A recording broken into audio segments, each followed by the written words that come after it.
Hello everyone, welcome to my YouTube channel.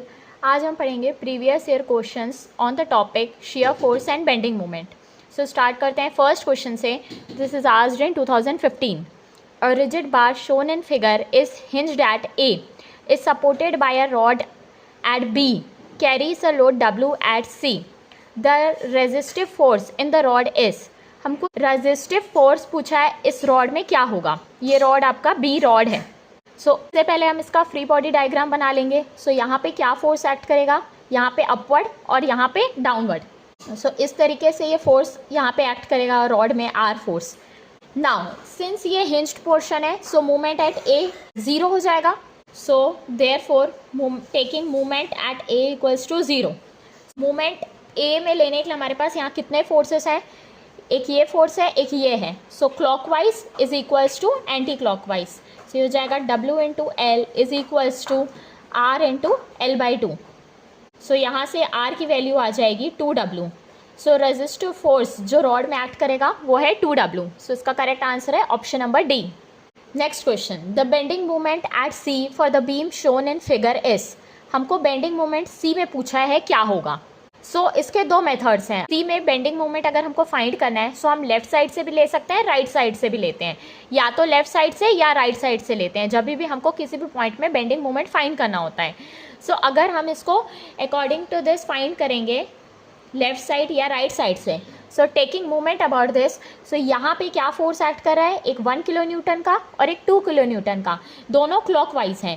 1 act कर रहा है कितने डिस्टेंस में, 1.2 डिस्टेंस में, और 2 कितने डिस्टेंस में एक्ट कर रहा है, 1.6 डिस्टेंस में, और दोनों के डायरेक्शन सेम है, क्लॉकवाइज हैं। ये आ जाएगा आपका 1.2 प्लस 3.2, ये आ गया 4.4 हॉगिंग प्लस है। ये हो गया हॉगिंग। इसका करेक्ट आंसर हो जाएगा ऑप्शन नंबर बी। नाउ इसका जो दूसरा मेथड है, यूजिंग फ्री बॉडी डायग्राम भी आप चेक कर सकते हैं कि बेंडिंग मोमेंट एट सी क्या होगा। फर्स्टली देखिए यहाँ पे कितने फोर्स एक्ट करेंगे। ये आपका 1 किलो न्यूटन का लोड यहाँ एक्ट कर रहा है, यहाँ पे 2 किलो न्यूटन का।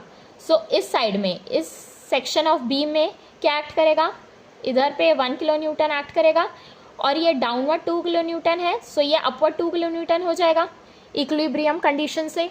नाउ अब यहाँ पे मूवमेंट कितना एक्ट करेगा, एट डी पॉइंट में 1 की वजह से मूवमेंट तो कुछ नहीं आएगा क्योंकि डिस्टेंस नहीं है। 2 की वजह से डी पॉइंट में जो मूवमेंट होगा वो होगा आपका एंटी क्लॉकवाइज 2 इंटू 1.6, ये हो गया 3.2। नाउ अब यहाँ पे जब हम फ्री बॉडी डायग्राम बनाएंगे, यहाँ पे एंटी क्लॉकवाइज है, ये हो जाएगा आपका क्लॉकवाइज 3.2। अब जैसा कि ये लेफ्ट साइड में एक्ट कर रहा है 1 किलो न्यूटन, ये आ जाएगा राइट साइड में 1 किलो न्यूटन, ये अपवर्ड 2 किलो न्यूटन है, डाउनवर्ड 2 किलो न्यूटन हो जाएगा।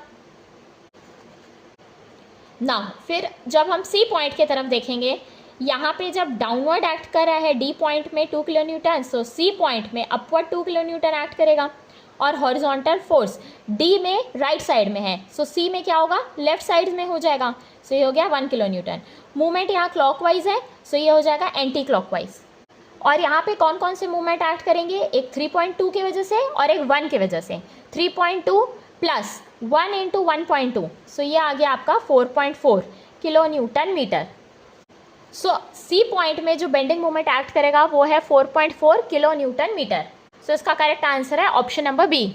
आप बेंडिंग मोमेंट दोनों तरीके से फाइंड कर सकते हैं। एक ये मेथड हो गया कि जिस पॉइंट में आपको बेंडिंग मोमेंट फाइंड करना रहेगा, उसका या तो लेफ्ट साइड से या राइट साइड से आप मूवमेंट ले लेंगे, जितने भी फोर्सेस एक्ट कर रहे हैं। यहाँ पे 2 फोर्सेस एक्ट कर रहे हैं, हमने लेफ्ट साइड से लिया है, यहाँ से आ गया आपका बेंडिंग मोमेंट। आप फ्री बॉडी डायग्राम से बनाएंगे तो इस तरीके से भी मूवमेंट सेम आएगा। Next question, this is asked in 2016. The bending moment at point A for the beam shown below not to scale is. हमको बेंडिंग मोमेंट A में पूछा है कितना होगा। बेंडिंग मोमेंट एट A किसके इक्वल हो जाएगा, यहाँ पे एक ही फोर्स एक्ट कर रहा है 40 किलो न्यूटन का, और कितने डिस्टेंस पे एक्ट कर रहा है, ये डिस्टेंस में।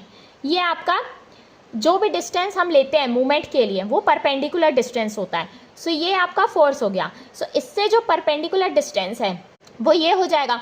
ये डिस्टेंस कितना है, ये है आपका 180 माइनस 75, ये हो गया 40 इंटू 105।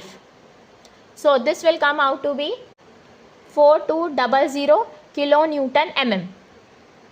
सो इसका करेक्ट आंसर हो जाएगा option number C. Next question, this is asked in 2014। The bending moment diagram of a beam is shown in figure. The shear force diagram of the beam is represented by. ये हमारे पास BMD given है, हमको SFD पूछा है। सो यहाँ पे आपको कुछ कॉन्सेप्ट्स पता होना चाहिए। पहली चीज़, जो BMD का स्लोप होता है वो शियर फोर्स देता है। मीन्स इस डायग्राम का जो स्लोप होगा वो शियर फोर्स को रिप्रेजेंट करेगा। यहाँ पे आपका BMD का जो स्लोप है वो लीनियर है, सो शियर फोर्स क्या हो जाएगा, कांस्टेंट हो जाएगा। सो यहाँ से यहाँ तक लीनियर, सो यहाँ से यहाँ तक shear force constant, A to C and C to E। सो इसमें ये कांस्टेंट है। नाउ यहाँ पे आप देखिए, ये जो स्लोप है BMD का, यहाँ पे ये अपनी साइन चेंज कर रहा है। देखो ये अपवर्ड ग्रेडियंट है, फिर ये डाउनवर्ड ग्रेडियंट है। सो यहाँ पे जो स्लोप है वो अपने साइन को चेंज कर रहा है मिड स्पैन में, मतलब C पॉइंट पे। सो शियर फोर्स भी अपना साइन चेंज करेगा इसी मिड स्पैन पे। So at point C shear force भी अपना साइन चेंज करेगा। सो इसका करेक्ट आंसर हो जाएगा option number A। Next question, shear span is defined as a zone where A bending moment is 0, B shear force is 0, C shear force is constant, D bending moment is constant। So shear span वो span होता है जहाँ पे shear force constant होता है। So इसका correct answer है option number C। जैसे ये आपका एक बीम है, सिंपली सपोर्टेड बीम है, यहाँ पे दो लोड एक्ट कर रहे हैं, P load at a distance L/3 distance पे। सो अगर इसका जब हम SFD बनाएंगे तो कैसे बनेगा, ये आपका SFD हो गया, राइट। सो यहाँ पे जिस पोर्शन पे शियर फोर्स कांस्टेंट होता है ये होता है आपका शियर स्पैन। सो इस स्पैन को बोलेंगे हम शियर स्पैन, जहाँ पे शियर फोर्स कांस्टेंट होता है। C is the correct answer. Next question, the bending moment diagram for the above shown portal frame is. इस फ्रेम का हमको BMD पूछा है। तो सबसे पहली चीज़ यहाँ पे हिंज है, तो यहाँ पे मूवमेंट क्या हो जाएगा, ज़ीरो हो जाएगा, बेंडिंग मूवमेंट ज़ीरो हो जाएगा दोनों हिंज पॉइंट्स पे। मान लेते हैं ये A है और ये D है, सो हिंज पॉइंट पे बेंडिंग मूवमेंट ज़ीरो हो जाएगा। सो देखिए एट A और D बेंडिंग मूवमेंट ज़ीरो ही है। नाउ नेक्स्ट हमको पता है ये as a fixed beam act करेगा। सो मूवमेंट जो है एट BA पोर्शन किसके इक्वल हो जाएगा, movement at BC using equilibrium, और मूवमेंट एट, जब हम जॉइंट C की बात करेंगे सो यहाँ पे मूवमेंट एट CB किसके इक्वल हो जाएगा, मूवमेंट एट CD के। अब ये देखो किस ऑप्शंस में है, ये A B C तीनों में है। नाउ एट BC पोर्शन में एक UDL एक्ट कर रहा है W पर मीटर का। सो UDL की वजह से बेंडिंग मोमेंट क्या हो जाएगा, पैराबोलिक हो जाएगा। सो इस UDL की वजह से पैराबोला हो गया, ये आपका पैराबोलिक शेप हो गया। सो अकॉर्डिंग टू दिस यहाँ पे UDL की वजह से आपका जो बेंडिंग मोमेंट डायग्राम है वो क्या हो जाएगा, पैराबोलिक हो जाएगा एट BC पोर्शन में, एट BC। सो इन सब कंडीशंस को हम मैच करेंगे, सो इसका करेक्ट आंसर हो जाएगा option number C। Next question, what is the reaction at support D of the rigid jointed structure shown above.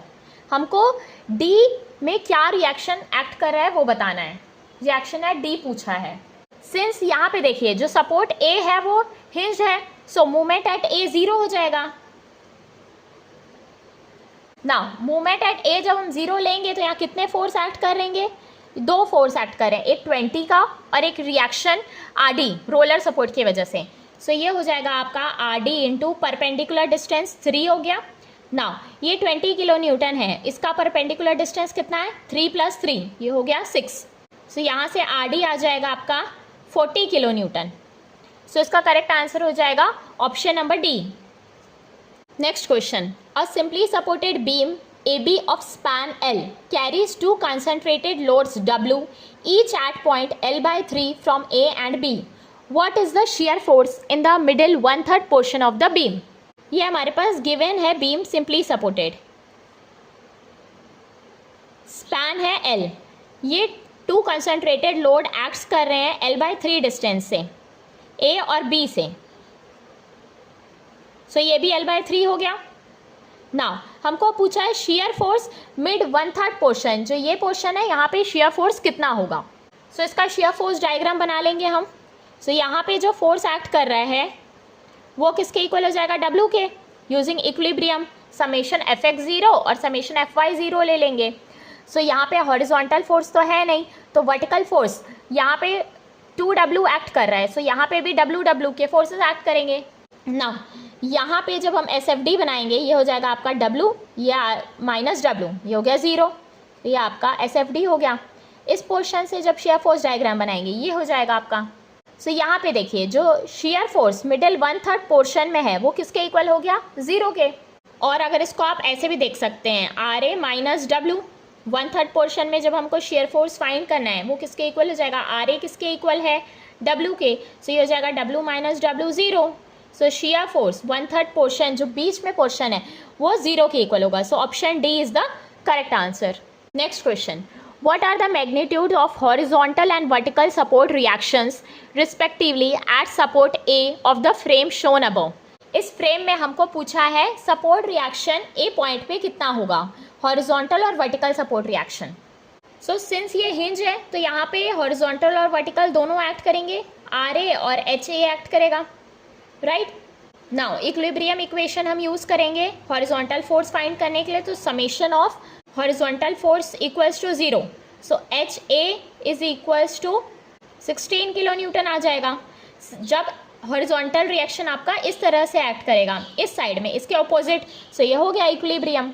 So eight A point पे horizontal reaction आपका 16 हो गया। वर्टिकल सपोर्ट रिएक्शन फाइंड करने के लिए हम मूवमेंट अबाउट बी ले लेंगे। So taking movement about B,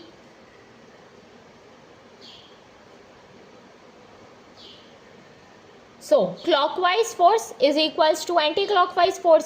सो यहाँ पे कितने फोर्स एक्ट कर रहे हैं बी के पॉइंट की तरफ, एक हो गया आपका RA into 4 clockwise plus 16 into 1.5, ये किसके इक्वल हो जाएगा, एंटी क्लॉकवाइज 24 इंटू 2 के इक्वल।